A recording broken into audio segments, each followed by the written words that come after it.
These are our top 5 indoor training tips. It's a cliche, but indoor cycling's reputation for being mind-numbingly boring was previously well earned. Those of us who had a turbo trainer or rollers before the advent of smart trainers, smart bikes and indoor cycling apps will no doubt have painful memories of training sessions which somehow appeared to slow the passage of time itself. These tools have revolutionised how many of us approach riding indoors though. Boredom is now mostly a thing of the past, provided you approach it in the right way, and more riders than ever are enjoying the benefits of indoor training. With that in mind, here are our top 5 tips to getting the most out of your indoor training. Once you've seen our tips, be sure to let us know yours in the comments below, and a massive thanks to our sponsor Zwift for supporting this video. Number 1, get a smart trainer. Smart trainers are a primary reason why indoor training doesn't have to be boring anymore. Thanks to their ability to control the resistance and simulate courses, a smart trainer enables your indoor training sessions to be far more immersive than would otherwise be possible. Want to be a better climber, but don't live near any mountains? Well, a smart trainer can simulate gradients and replicate much of the feeling of climbing long, steep climbs indoors.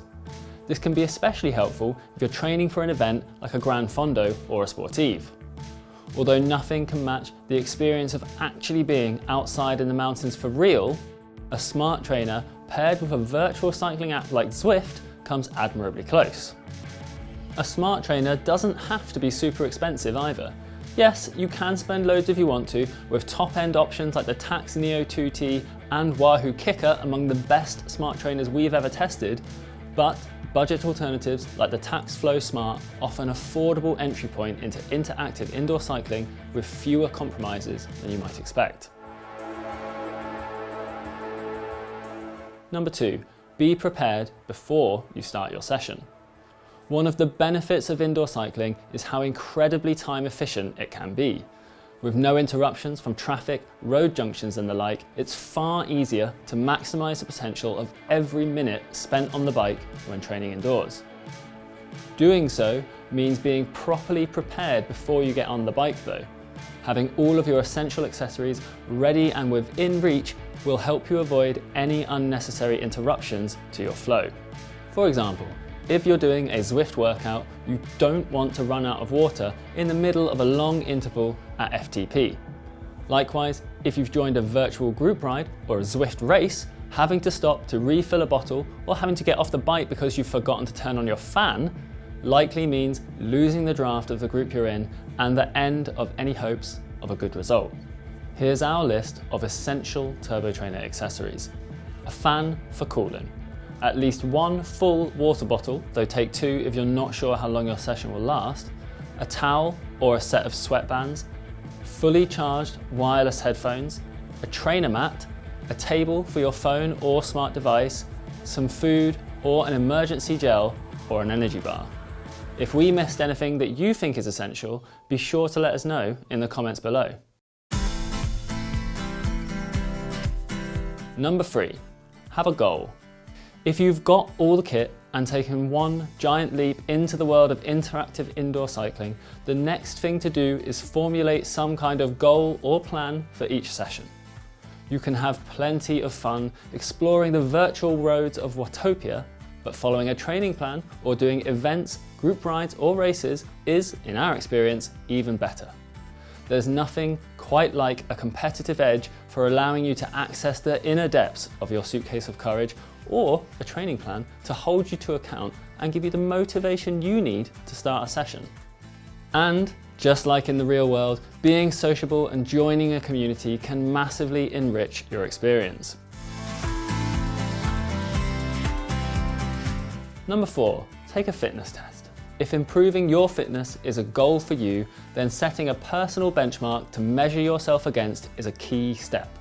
Zwift and most other indoor cycling apps use your functional threshold power, your FTP for short, as a means of adjusting your training zones for interval-based workouts. Because of this, having a reasonably accurate FTP setting is crucial to optimizing your training. There are 2 standard ways of taking an FTP test on Zwift. The classic FTP tests involve a warm-up protocol followed by a 20-minute maximal effort. There are also the ramp tests, which begin easy, then progressively ramp up the power until you hit your limit. You only need to do one, but after each test is complete, Zwift will do the calculations for you and give you an FTP figure automatically. For those who really enjoy punishment, there is another, unofficial way to test your FTP, a virtual mountain time trial up the infamous Alpe Du Zwift. The longer effort up this 12-kilometre climb, my personal record stands at an unspectacular 49.29, typically results in a more accurate FTP setting, and going for a personal record time can often offer some extra motivation. It's by no means the easy option though, so save it for a day when you're feeling strong. Number 5. Use erg mode strategically. Erg mode is a setting which tells a smart trainer to hold you at a set power output by automatically adjusting the resistance to match your cadence. There can be a temptation to use it for all workouts, as it can take away the need to perform big gear changes between intervals and make it easier to precisely hit the target power level at your preferred cadence. All of that is great, but erg mode isn't suitable for every kind of workout, so it's best used strategically. Erg mode is fantastic for steady intervals lasting around 30 seconds or longer. In these instances, there's plenty of time for the trainer to ramp the resistance up and down smoothly. For shorter intervals though, it can introduce problems. When doing sprints in erg mode, undershooting the required power will cause a smart trainer to keep adding more resistance in an attempt to tease more effort out of your legs. If you can't stay on top of your cadence, it's easy to fall into what's known as the spiral of death. This is where the trainer keeps increasing the resistance, causing your cadence to keep slowing, which prompts the trainer to increase the resistance even further. Eventually, you grind to an exhausted halt. If this happens to you, as it has to me, don't panic. Simply stop pedaling for a few seconds and your smart trainer will automatically ease off the resistance and allow you to get back up to speed. That aside, being able to smoothly click through the gears as you ramp up the power in a sprint is also an important skill to practice.